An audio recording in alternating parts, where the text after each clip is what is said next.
ёс зүйн зөрчил гаргасан улсын их хурлын гишүүдийг эргүүлэн татах тухай хуулийн төслийг Монгол улсын ерөнхийлөг санаачилсан. Та энэ хуулийн төслийг дэмжиж байгаа юу? Дэмжиж байгаа. Дэмжлэгийн хонос чи бүхэн л дэмжиж байгаа шүү дээ.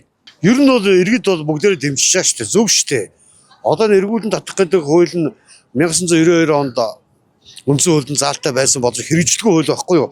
Хэрэгжлэгүй хуулийг хэрэгжлэг болгоё гэж байгаа иргэд төвчийн сандыг бол хүлээж авч байгаа иргэд бол бид нар бол тийм биз дээ.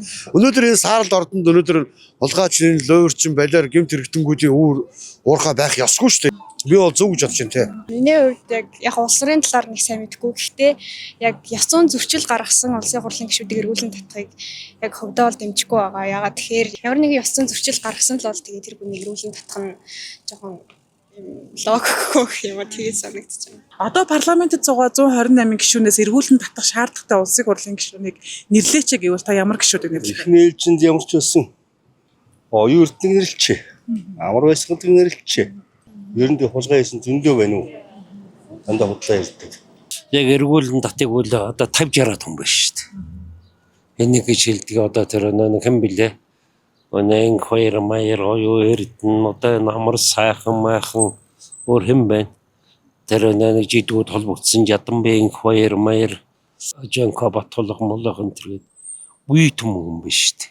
Төрийн ордонд ороод нэгээ зодож авч нэг төвшин дээр даваа далга зодож авч ерөнхийдөө чөрөөс өгч гэсэн өөрөө их хурлын гишүүн байхдаа энэ дотор ордон дотроос зодож байсан. Одоо наран туяаг эргүүлэн татъя. Эрх зүй ёс зүй гэж өнөөдөр байна уу тэр хүнд? Дэмэ эмгтэй хүний хувьд бол хоёрдугаарт тэр мөнх их сайхан байна. Гуравдугаарт тэр согт гэрэл Баатар гэдэг бас нөхөр байна. Тэр чинь нэг тэн дотор ороод нэг мөнх эрдний дүүгээл нөхөр бас эвгүүл харсч илэн штэ. Ирээдүйн хүүхдүүдэд бид нар өөрсдөө ямар үр дүн гаргаж ийн их хурлын гишүүн болоод ордон дотор дээлэлт явдаг юм а гэдгийг өнөөдөр харуулж чадсан гэж миний хувьд бодож байгаа. Инх төвшин гэдэг гишүүн тийм биз дээ. Эн чинь төрийн институт Монголын ард түмний төлөөлөл сууж байгаа байшин штэ тийм биз дээ. Энэ зүгээр нарантуул зах хар орон захтай зодоо идэг 8-ачдын газар биш шүү дээ.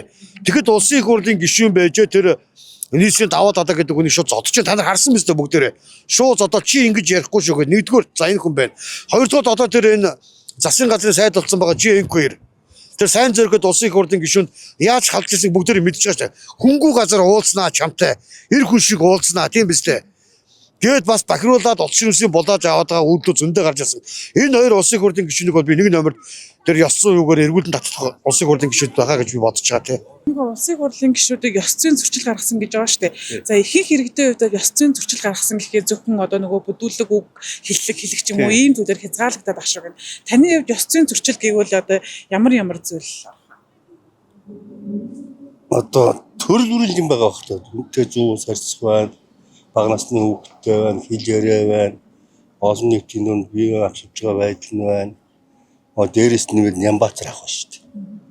Тэр бол араа болохгүй шүү дээ. Тэгтээ ёсон зөрчилгээ их ч гэсэн би хулгайг орно. Цэрдэ үг гараад хамгийн үлгэр дуурайлалтай байгаль хүмүүс шүү дээ. Тэр чинь тэгэл нөгөө чуулганыгаа тахим цуулж байгаа хэрнээл бинрүүгээ янз юм ярьж байдаг тийм ээ. Шууд улаанцгаа хараал дүүмөг одоо салааш гарах нь хөрөөх юм байгаад байна шүү дээ. Тэр ч одоо хүүхдүүд хараад байж байгаа. Бид нар чинь ингэж болдгийм байна гэсэн үлгэр дуурайлал авах жишээний байгаа шүү дээ. Зөндөө байна. Улсаа худалдсан төрөө дампууруулсан чи ерөөсө бүр эргүүлэн татах байтугай тэгээд чандармын мөглөн даршлах хэрэгтэй шүү дээ. Улсын хурлын гишүүд гэдэг чинь өөрөө яг Монгол улсыг удирж байгаа төрийн дээд байгууллага гэдэг утгаараа яг улсын хурлын гишүүд өөрсдөө бүгд ёс зүйтэй тэгээ ёс суртахуунтай байгаасаа гэж юм бол хүсдэг. Тэгээд яг тийм хүмүүс бидний яг улс орныг авч явж байгаа тэр хүмүүс маань өөрсдөө яг ёс зүйтэй байж одоо тэндээс харж бид нар ингээд үлгэр дуурайл авна гэдэг ч юм уу. Яг улсын хурлын гишүүд гэдэг бол зүгээр нэг энгийн иргэд биш гэж би боддог. Яа тэгэхээр тэд нар бол яг манай Монгол улсын цааш нэг авч явж байгаа хамгийн гол хүмүүс учраас тэр хүмүүсийг яг ёс зүйтэй байгаасаа л гэж үздэг.